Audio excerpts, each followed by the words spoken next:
nama saya Sri Harjono. Boleh dikatakan saya sebagai sesepuh Reok Singowijoyo dengan panggilan Mbah Kakung. Ya. Nah, Reok Singowijoyo ini awalnya berdiri sejak tahun 2011 dan 2011 legalitas, dan sampai hari ini berkembang dengan baik. Inisiator dari pendirian Reok Singowijoyo ini ada 3 orang. Yang pertama adalah saya sendiri, Sri Harjono. Yang kedua adalah almarhum Bapak Haji Muhammad Santoso, dan yang ketiga adalah Bapak Purwono.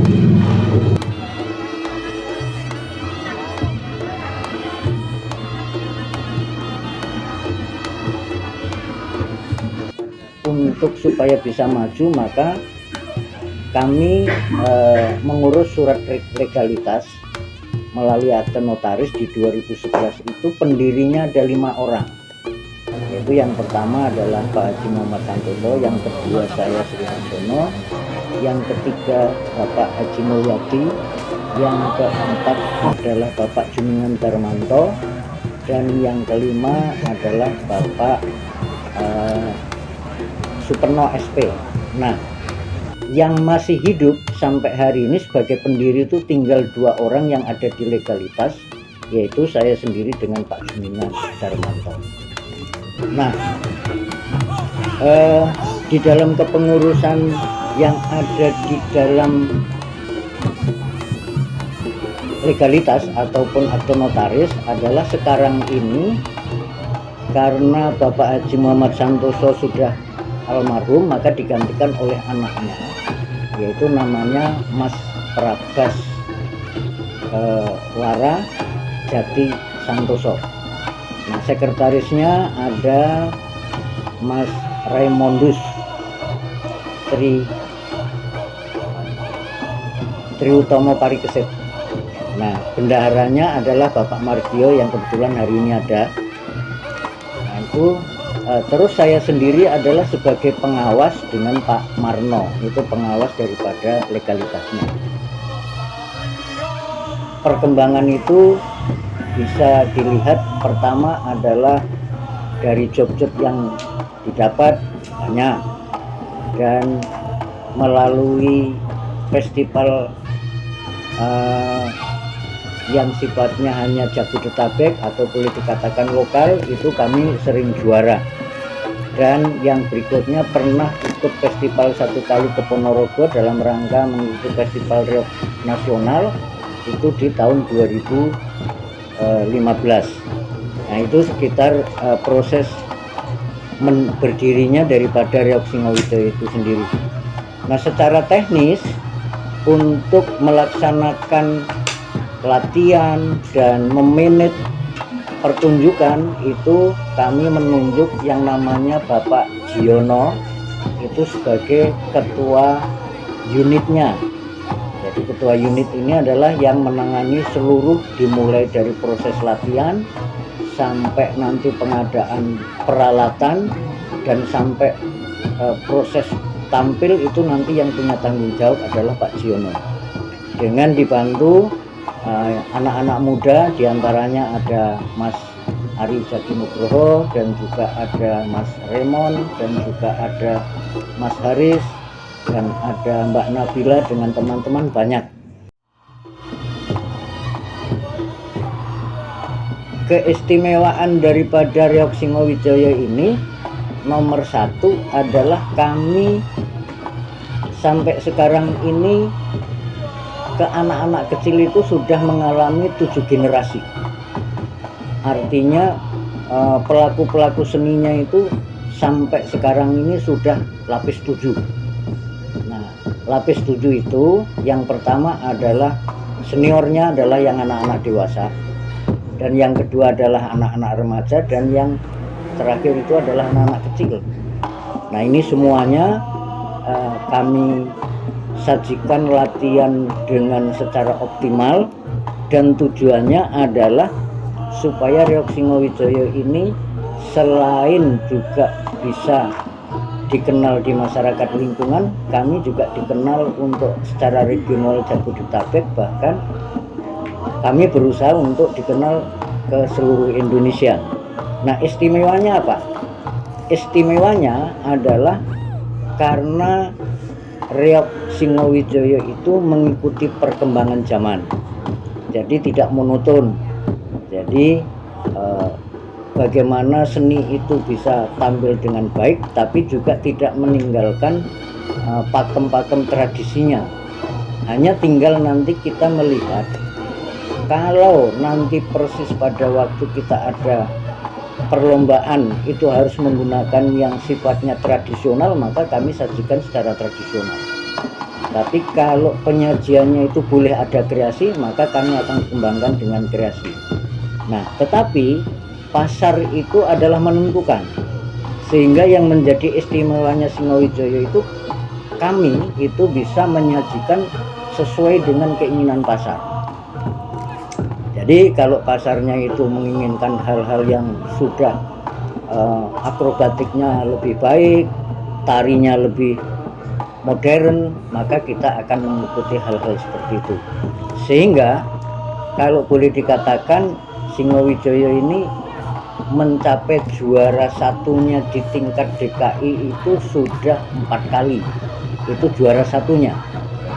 Nah, nanti terus karena kami itu persaingannya banyak, ketat, ya kadangkala kita bisa bergeser ke juara unggulan. Nah, untuk mencapai juara satu itu biasanya minimal harus kita mendapatkan 4 item tarian yang paling baik dan penyajian terbaik, itu baru akan bisa menjadi juara satu.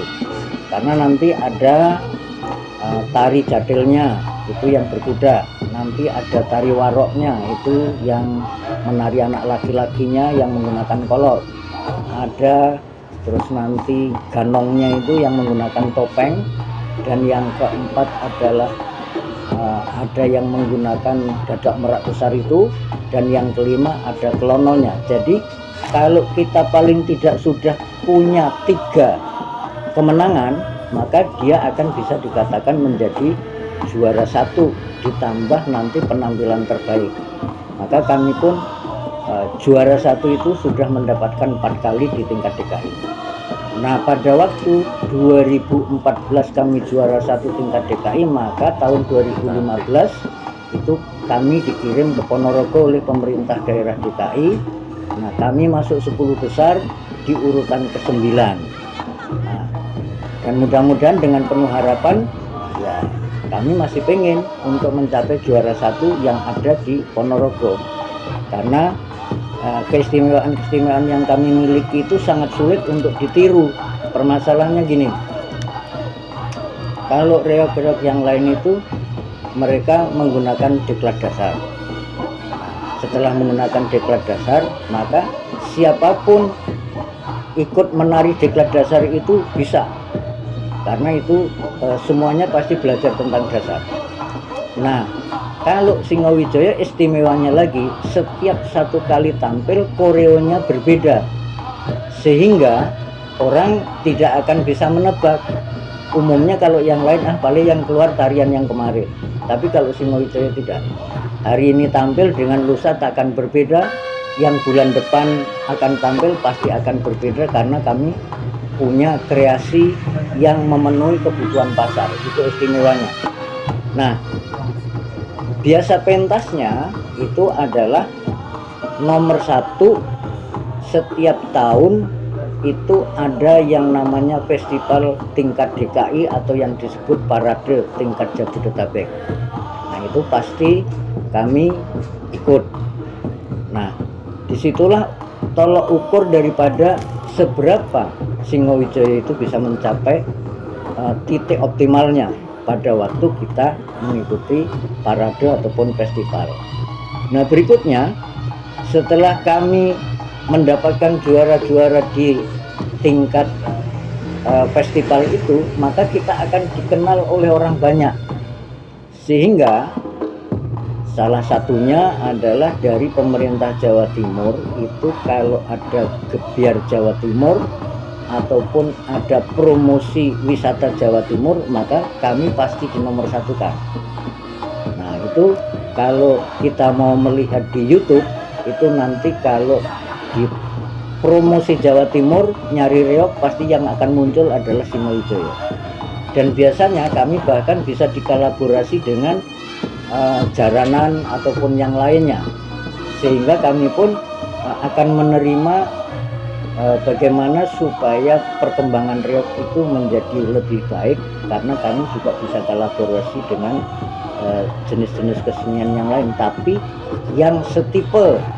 Jadi artinya setipe begini, kalau ini reog Ponorogo Singowijaya terus nanti ada jaranan Kediri, itu ada kemiripan cerita dan kemiripan daripada musiknya, maka itu bisa dikolaborasi. Nah, untuk pentas-pentas selanjutnya adalah kami sering ada event-event besar di pemerintah. Nah, salah satunya misalkan beberapa waktu yang lalu ini yang belum lama adalah Hari Sumpah Pemuda. Itu kami tampil, dan juga yang belum lama ini juga ada ulang tahun Brimob, kami juga tampil di situ. Bahkan itu eventnya sangat besar, jumlah dadak meraknya sampai 19, dan penarinya itu yang waroknya ada 12, jadilnya 12, pengganongnya itu yang tari topengnya itu ada 6, sehingga tuh sangat sangat spektakuler itu, dan dipakai oleh pemerintah. Dan event-event yang lain juga banyak. Nah, pada waktu yang belum lama ini 1 Januari juga ada, pas tahun baru juga kami ada tampil. Dan selain itu juga banyak juga kalau secara pribadi-pribadi yang ingin mereka bersuka cita menanggap reog, juga kita bisa tampil di situ. Dan juga banyak event-event yang lain, contohnya anak-anak sekolah yang besok itu hari Sabtu itu di Al-Azhar juga ada tampilan reog kami dari anak-anak kita yang nanti akan tampil di sekolah itu. Kebetulan yang main juga dari anak Al-Azhar yang ada di Ciracas itu. Jadi kalau kita melihat biasa pentasnya, sangat saya tidak bisa memperinci, tapi adalah dari pemerintahan ada, dari ulang tahun perusahaan ada, dari secara pribadi-pribadi yang mereka boleh dikatakan kalau punya hajatan pengen reogan itu banyak juga. Jadi kalau boleh saya katakan di tahun 2023 kemarin itu mungkin ada sekitar hampir 20 kali main kami. Ada sebuah kerajaan di Kediri yang punya anak wanita yang namanya adalah Dewi Songgolangit, dan raja dari Bantarangin itu adalah namanya Prabu Klono Sewandono. Nah, pada waktu itu Prabu Klono Sewandono ingin melamar Dewi Songgolangit, tapi dengan ada yang namanya mas kawin kalau zaman sekarang namanya. Kalau zaman dulu itu namanya adalah bebono. Itu supaya mantan laki-lakinya diiring dengan kesenian yang di Nusantara ini belum ada. Nah, pada akhirnya pada waktu perjalanan menuju ke dari Bantarangin Ponorogo menuju ke Kediri itu bertemulah dengan Raja Harimau atau Raja Hutan yang ada di Lodoyo, namanya Singobarong.